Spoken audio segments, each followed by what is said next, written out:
So ఇప్పుడు ఈ 23,000 schools ఈ సంవత్సరం అయితే కాదు కానీ దశల వారీగా ఇంకా చేస్తారు. ఆరుట్ల స్కూల్ ఏదైతే ఆకునూరు మురళి చెప్పారో, ఆరుట్ల మండలంలో ఉన్న స్కూల్ ఏదైతే ఉందో దాని తరహాలో బహుశా మండలానికి ఒక 3-4 స్కూల్స్. మండలం అంటే 15, 20, 25 కిలోమీటర్ల రేడియస్ ఉంటుంది. దానిలో మండల కేంద్రంలో 1-2 స్కూల్స్ పెడతారు. తర్వాత ఆ 25 కిలోమీటర్ రేడియస్ లో మధ్యలో ఎక్కడన్నా ఇంకో స్కూల్ పెడతారు, హై స్కూల్. ఇట్లా పెట్టి చేస్తారేమో అని నాకు అనిపిస్తుంది. కానీ ఇది స్కూళ్ళు తగ్గించడం వల్ల వేలాది మంది ఉపాధ్యాయుల భవిష్యత్ ఏంటి?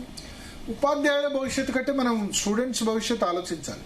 ఉపాధ్యాయుల భవిష్యత్తు ఏముండదు. ఎందుకంటే ఈ స్కూల్స్ తగ్గిస్తే గనక ఉపాధ్యాయులంతా వెళ్ళి వేరే స్కూల్లో జాయిన్ అవుతారు, అంతే కదా. ఇప్పుడు 10 మంది స్టూడెంట్స్ ఉంటే ఒక్కటే టీచర్. 5 క్లాసులకు first, second, third, fourth, fifth 5 క్లాసులకు ఒకటే టీచర్ ఉన్న స్కూల్స్ ఉన్నాయి. ఏకోపాధ్యాయ స్కూల్స్ అంటారు. మీరు ఆలోచించండి, 5 క్లాసులకు ఒకటే టీచర్ అయితే రోజులో ఒక క్లాస్ కి ఒకటే పాఠం చెప్పగలుగుతాడు, అంతే కదా. 5 పీరియడ్లు 6 పీరియడ్లు ఉంటాయి. ఒకటి ఫస్ట్ క్లాస్, సెకండ్ క్లాస్. ఆ స్టూడెంట్స్ అంతా కలిపి 10 మందే ఉంటారు. అట్లాగే 10 మంది స్టూడెంట్స్ 10 మంది ఉపాధ్యాయులు ఉన్న స్కూల్స్ కూడా ఉన్నాయి, ఎక్కువ సంఖ్యలో కూడా ఉన్నాయి. అందుకని రేషనలైజేషన్ చేయాలి అని చెప్పారు. సో ఇక్కడ స్టూడెంట్స్ పరిస్థితి ఏంది, దూరం విద్యా హక్కు చట్టం ప్రకారం మరి ఫస్ట్ క్లాసు ఈసారి ఇప్పుడు ఈ ఎడ్యుకేషన్ ఇయర్ ప్రీ ప్రైమరీ కూడా స్టార్ట్ చేస్తున్నారు. అంటే ఎల్కేజీ, యూకేజీ గవర్నమెంట్ స్కూల్లో ఉండవు కదా, డైరెక్ట్ గా ఫస్ట్ క్లాస్ కదా. ఎల్కేజీ, యూకేజీ లాంటివి కూడా మండలానికి 2-3 స్టార్ట్ చేస్తున్నారు.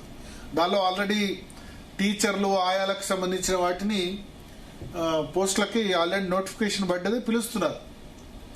సో ఇక్కడ మనం ఆలోచించాల్సింది ఏంటంటే టీచర్ సంబంధించి ఓకే, ఇప్పుడు టీచర్స్ మండల కేంద్రంలో స్కూల్ పెడితే టీచర్లకే నయం.